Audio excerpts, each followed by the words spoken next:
Title: Swiss voters say Hasta la Vista to glacier melt, eyeing net zero by 2050.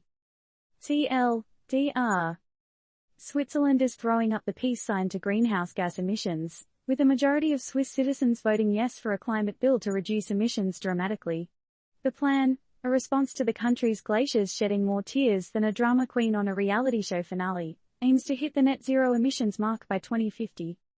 In a bold flex of democratic muscle, a substantial majority of Swiss voters said enough is enough to their nation's greenhouse gas emissions, giving a thumbs up to a new climate bill. The final tally, more lopsided than your Aunt Edna's hat at a garden party, was 59.1% in favour, with only 40.9% against.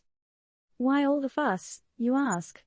Well, picture Switzerland without its iconic glaciers. About as appealing as a cheese fondue without the cheese, right? These icy giants are dwindling faster than your phone battery during a Netflix binge, causing quite the stir amongst environmentalists and scientists who sparked this whole campaign. Although initially pushing for more ambitious goals, who doesn't love an overachiever? The campaigners settled for the government's plan to reach net zero emissions by 2050. The cherry on top of this eco-friendly sundae is a sweet 3 billion Swiss francs, $3.357 billion, fund to help companies and homeowners ditch fossil fuels like last season's fashion trends.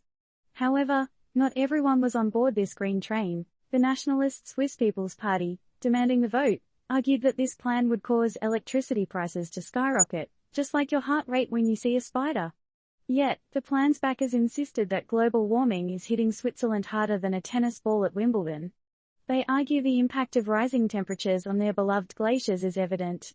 To quote GFS Bern Institute's Ursula Beery, the supporters have reason to rejoice. So, where do we stand? Switzerland has made its choice, and the stage is set for a climate revolution.